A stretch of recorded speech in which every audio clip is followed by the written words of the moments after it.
प्रधानमंत्री के घर के बहुत पास, पार्लियामेंट के बहुत पास, राष्ट्रपति भवन के बहुत पास एक विस्फोट हुआ। लाल किले के पास देश की राजधानी में विस्फोट हुआ और इस विस्फोट में अब तक 13 लोगों की जान जा चुकी। मैं इसको विस्फोट कह रहा हूं, आतंकी हमला कहने में सरकार ने 48 घंटे लगाए, तो मैं भी थोड़ी देर बाद उस पर आता हूं। इस विस्फोट में जो 13 लोग मारे गए और काफी लोग घायल हुए, हमारी प्रार्थना उन सबके साथ है, उनके परिवारों के साथ।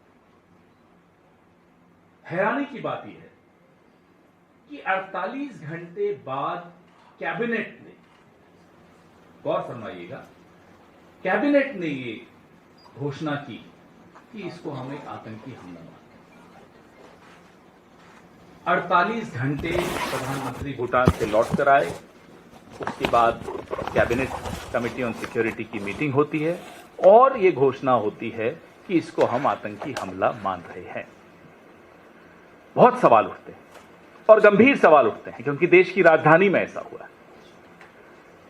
आप सबको याद होगा, इतना बड़ा हमला देश की राजधानी में 2001 में हुआ था, संसद के ऊपर। अटल बिहारी वाजपेयी जी प्रधानमंत्री थे। आप सब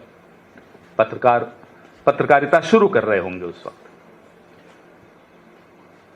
बहुत हैरानी की बात यह है और सवाल यह उठता है कि इतनी इंटेलिजेंस, इतनी सुरक्षा एजेंसियां, ऊपर डोवल साहब, अमित शाह साहब, इतने लोग बैठे हैं, पैनी नजर बताते हैं कि हम पैनी नजर से देख रहे हैं।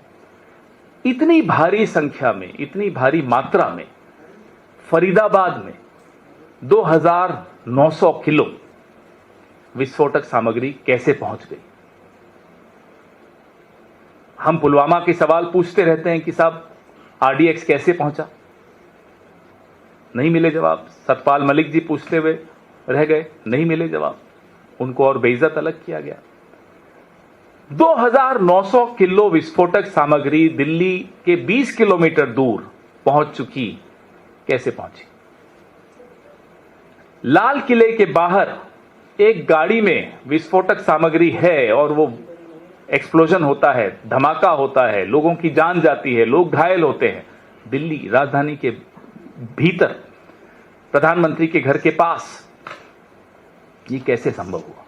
कौन जिम्मेदारी ले रहा है, कौन जवाबदेही ले रहा है? यह सवाल बहुत गंभीर है, देशवासियों के मन में यह सवाल है।